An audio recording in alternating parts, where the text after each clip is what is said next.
আসসালামু আলাইকুম। পৃথিবীর যে যে প্রান্ত থেকে শুনছেন এবং দেখছেন সবাইকে শুভেচ্ছা জানাচ্ছি।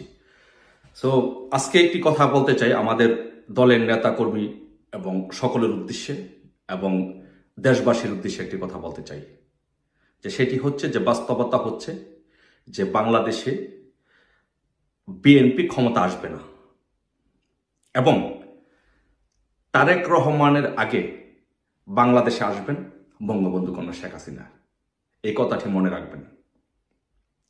বঙ্গবন্ধু কন্যা শেখ হাসিনা বাংলাদেশে আসবেন মানে আসবেন এবং তারেক রহমানের আগে আসবেন।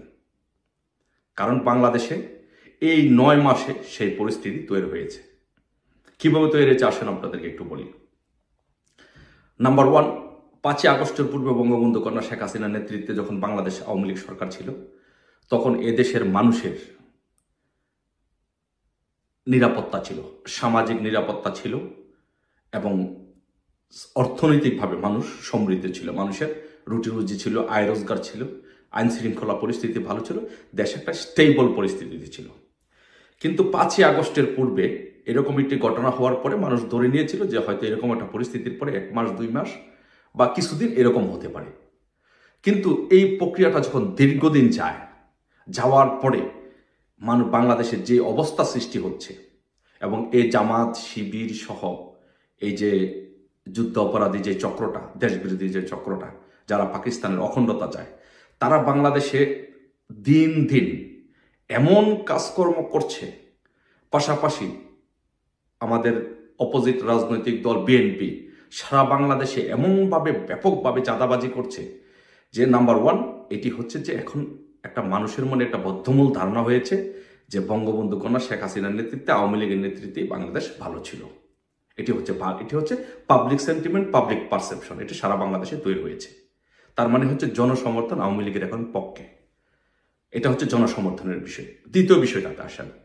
সে দ্বিতীয় বিষয়টা হচ্ছে যে এই সরকারের মেইন 2 জন ব্যক্তি হচ্ছে অন্তর্বর্তী সরকারের রাষ্ট্রপতি এবং সেনাপ্রধান এক পক্ষে, এবং প্রধান উপদেষ্টা সহ উপদেষ্টা পরিষদ আছেন এক পক্ষে। কিন্তু ক্ষমতার কেন্দ্রবিন্দুতে সবচেয়ে বেশি যে পাওয়ার হোল্ড করেন সে হচ্ছে রাষ্ট্রপতি। রাষ্ট্রপতি যদি চান তাহলে এই প্রধান উপদেষ্টাকেও সরিয়ে দিতে পারেন। আর তারপরে হচ্ছে মাসল পাওয়ার, যেটা শক্তি, মাঠের শক্তি, মাসেল পাওয়ার, সেটা কার কাছে? সেনাবাহিনীর কাছে। সেনাবাহিনী ইচ্ছা করলে বাংলাদেশে যে কোনো সময় যে কোনো জিনিস ঘটাই দিতে পারে।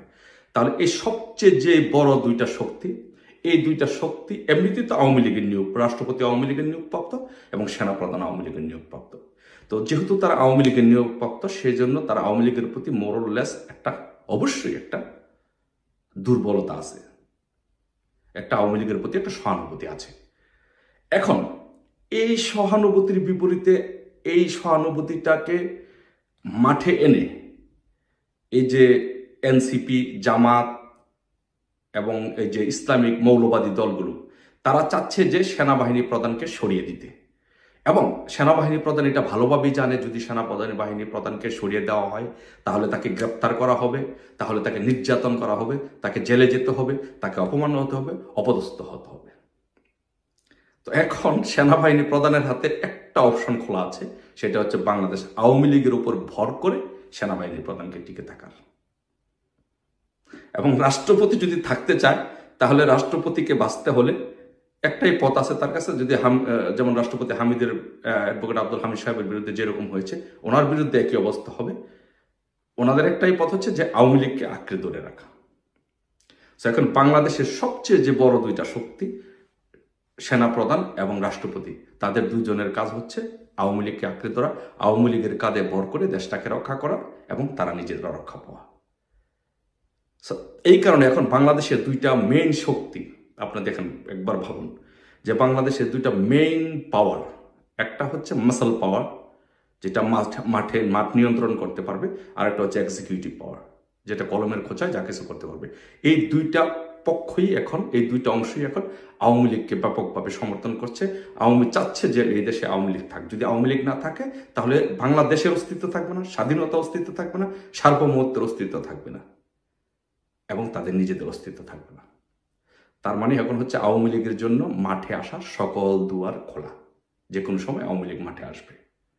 আর বিএনপির যে অবস্থা হচ্ছে, যে বিএনপি এতদিন বসেছিল যে তারা আওয়ামী লীগ নির্যাতন করে, আওয়ামী লীগকে দূরে রেখে মাঠে চাঁদাবাজি করবে, দান্দাবাজি করবে, লুটপাট করবে, তারপরে যখন নির্বাচন হয় তারা ক্ষমতায় যাবে। কিন্তু দিন দিন সেই অবস্থা আস্তে আস্তে ক্ষীণ হয়ে আসছে। তাদের কাছে এটা স্পষ্টত পরিষ্কার যে বাংলাদেশে এই ইউনূস আর নির্বাচন দিচ্ছে না। কিন্তু তাদের যেহেতু মেরুদণ্ড ভাঙ্গা, মাইনকা চিপে ফাটা বাসের চিপায় পড়ার লোক তারা, এবং মেরুদণ্ড বাবার ভাঙ্গা, রাজনীতির কোনো আদর্শ নেই, সেই জন্য তারা জোর গলায় কিছু বলে নির্বাচন আদায় করতে পারছে না। শুধু তারা এখন মাঠের চাঁদাবাজি, ব্যবসা বাণিজ্য নিয়েই তারা খুশি, আপাতত। সো আমি এই আপাতত খুশির বিষয়টাকে আমি আনতে চাই না। এখন হচ্ছে আমাদের, কিন্তু এখন বাংলাদেশে একটা আমাদের জন্য একটা দ্বার খুলছে। কারণ সেনাবাহিনী প্রধান তার অস্তিত্বের জন্য, দেশের অস্তিত্বের জন্য আমাদেরও লাগবে, রাষ্ট্রপতির আমাদের লাগবে। তাহলে দুইটা বড় স্ট্রাইকিং ফোর্সকে আমাদের পক্ষে। এখন আমাদের একটা জিনিস লাগবে, লাস্ট রিসোর্স যেটা, সেটা লাগবে। সেটা হচ্ছে আমাদের জনগণকে, আমাদের নেতাকর্মীকে। আওয়ামী লীগের 4 কোটি বাংলাদেশে, আওয়ামী লীগের মানুষ 4 কোটি মানুষ বাংলাদেশে আওয়ামী লীগের রাজনীতির সাথে প্রত্যক্ষ এবং পরোক্ষভাবে জড়িত। এই 4 কোটি মানুষ থেকে যদি আমরা অর্ধেক বাদ দিয়ে 2 কোটি মানুষকে আমরা সম্পৃক্ত করতে পারি, সেই 2 কোটি থেকে বাদ দিয়ে যদি 1 কোটি মানুষকেও যদি আমরা উদ্বুদ্ধ করতে পারি এবং রাজপথে নিয়ে আসতে পারি এবং আমাদের পক্ষে মাঠে নামাইতে পারি, তাহলে ইনশাল্লাহ তারেক রহমানের আগেই ইনশাল্লাহ আমাদের মাননীয় প্রধানমন্ত্রী বঙ্গবন্ধু কন্যা শেখ হাসিনা আসবেন। আর শেখ হাসিনা সম্পর্কে তো আপনাদের ধারণা আছেন, মৃত্যুকে যে পড়ুয়া করে না তার নাম হচ্ছে বঙ্গবন্ধু কন্যা শেখ হাসিনা। মৃত্যুকে যে ভয় করে না তার নাম হচ্ছে শেখ হাসিনা। তো সেই শেখ হাসিনা বাংলাদেশের তারেক রহমানের আগে আসবেন, বাংলাদেশে আসবেন এবং আবারও বাংলাদেশের প্রধানমন্ত্রী হবেন। কিন্তু এই কাজটি আমাদের তৃণমূলের নেতাকর্মীদেরকে করতে হবে। আমি কখনোই যারা দলের ওপরের মহলে আছেন, আমি তাদের উপরে তাদের ব্যাপারে নেগেটিভ কথা বলতে চাই না, তাদের উপরে বিশ্বাস রাখতেও চাই না। আমি নিজে মনে প্রাণে বিশ্বাস করি, আমার মতো খেটে খাওয়া মানুষ, আমার মতো একদম ক্ষুদ্র কর্মীরা এই বাংলাদেশের আওয়ামী লীগের প্রাণ।